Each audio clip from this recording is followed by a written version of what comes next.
Hey everyone, so I'm currently working on my next video essay, which is on an artist friend of mine. And then the one after that will be on one of two topics, either Khalil Gibran or The Hero's Journey, which is very popular.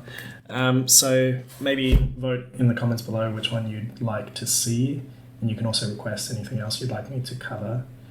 I would also like if you could like and subscribe and leave a comment below on any feedback you have about my videos. Today I thought I would again read one of my short stories. I'm getting back into short story writing again, finally, after a long time. And this is one I wrote quite a while ago. So I hope you enjoy.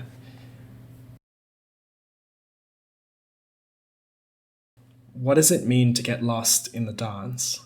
I arrive late in the evening. She opens the door, half shocked that I'm even there. We sit in different chairs with Japanese food between us, sushi, fish, and some hot gyoza in these little rectangular brown cardboard boxes. A feast, she says, staring at them, giving a cute little laugh. Our eyes meet a few times as we eat and trade war stories. Her, a rickshaw driver in London, ferrying wealthy patrons from denizen to denizen, tracking the back streets of Soho to late-night bars, clubs, and brothels. Me, a salary man fresh out of the job, down on my luck and looking for some direction. You've come to the right place, she says. In a rickshaw, you need to know how to get everywhere.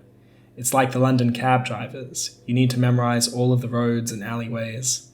You're actually less of a driver and more of a tour guide. To what, I say? To whatever the customer wants. I see. I pick up a piece of sushi, flying it through the soy sauce. I've had many odd jobs, she says. I used to work as a cocktail waitress in a nightclub. That's before I learned how to dance. Now I just teach. You've had a great life, I say. Not many people say that, she says, breaking eye contact. I've been pretty broken up by the world.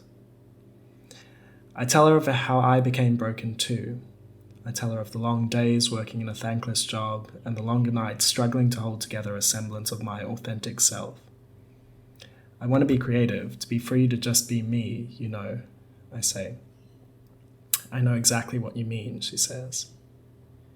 The Japanese has run out and we switch over to wine. She walks lightly to the kitchen and comes back cradling 2 glasses in her left hand. She almost glides the way she walks, back to the table, one glass to me, then back to her chair. What's your favourite song, she says, passing me her mobile. I smile as I put in the name. It's an old trick borrowed from a friend of mine. A man's voice comes out of the speaker, singing of lovers in Venice. How sad Venice can be when you return alone.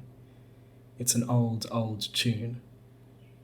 What had been and what could be, nostalgia captured by moonlight and bottled in a jar, shared by that crooning voice filling up the apartment, the space between us thick with significance. She glances over at me, and her eyes are bright. There's already something between us, but the expectation becomes something else, something more. I was learning how to dance earlier in the year, I say, before everything fell apart, I guess. Show me, she says. It's not a question. We clear the table out of the way. The rug becomes our dance floor. She changes the song from the ballad to a slow jazz number, slow enough to make me nervous. I grab her hands, she steps closer, close enough that I become too aware of her body, close enough that we breach the realm of platonic decency and into the beginnings of something else. Before I can think, I move, stepping towards her and back again, all while counting in my head, that endless 1, 2, 3, 1, 2, 3. The brightness in her eyes fades a little, and I see her lips begin to curve in the wrong direction. You're not listening to it, she says. Stop. I pause and we wait, as if for some starting gun to sound. I listen to the song, now something South American, and I let it wash over me, the sound, the beat, and the clanky guitar. I'm trying to remember that feeling I had when I was a kid, learning to play the piano. I could play the piano without looking at the music. I remember that I could close my eyes and still be able to play. So I try to replicate the feeling. I close my eyes and I can almost feel her smile without looking at her. I step towards her and she steps back. I pull her in and she spins around in my arms, and we repeat the movement, again and again. The song changes from one to the next, but the rhythm stays the same beneath it all. That same quiet, unspoken 1, 2, 3, 1, 2, 3. I'm still counting, and when I miss a beat, I almost step on her foot. That makes her stumble, and in a split second, the spell is broken. We are back in the now. Two lonely people on a Friday night, too aware of why we're there, together and what brought us there to begin with. Try loosen these, she says. She shakes my arms out and wiggles hers in demonstration. I copy her. And lower this, she says. Her hands go to my hips and she pushes down gently, rocking them from side to side.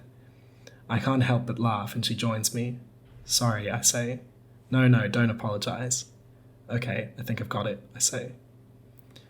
I step forward. No, this time I move forward, and she moves with me. For some reason, I give up on counting. With my arm and body loosened, it doesn't seem necessary anymore. Something changes. The music feels like it's coming from the inside. As we move across that small space, I watch as she smiles, and this time she closes her eyes. We move in this perfect synchronization, back and forth across the few feet of the rug, sticking within those four corners. I spin her and it's effortless, catching her back again in my arms. Without pause, we are straight back into the movement. The friction is gone, the hesitation between us. All walls have come crumbling down like the fall of Rome to the barbarian hordes. She opens her eyes and they are filled with delight and awe at me, at us. I must look the same. It's good, she says, swaying. Very good. Thank you, I say, shooting her a grin. We are so close now, and as we dance, our bodies touch at various points and places. I try not to notice, but it is impossible not to. We are pressed together at chest and hips, so close that we are no longer apart at all. One body, two minds, circling in that cramped apartment on that rainy Friday night. Loneliness abandoned, rain colliding with the pavement outside, cool orange lights glowing on the windowsill, casting long shadows into the room. The room is hot, and our cheeks are flushed. A break, she says. Definitely, I say. I lay back on the couch and she sits back on the lounge chair, several feet away. We breathe in and we stare breathlessly into space for a minute, neither of us having the words.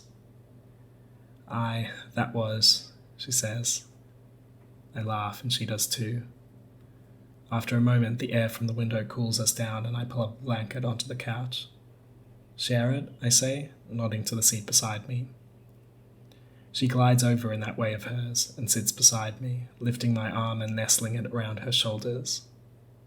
For a long time we merely lay there. Her eyes droop and her breathing goes even. There are grand moments written about moments like that. The start of it, great symphonies.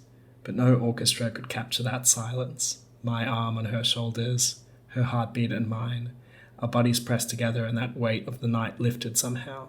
Soft enough to ease the darkness. Loneliness gone, rain falling too softly to hear outside, lights still glowing. Feeling for the first time in years that there is beauty in the world, her beauty and mine. I slip further down into the leather, and soon enough my eyes are closed too. Together we dream.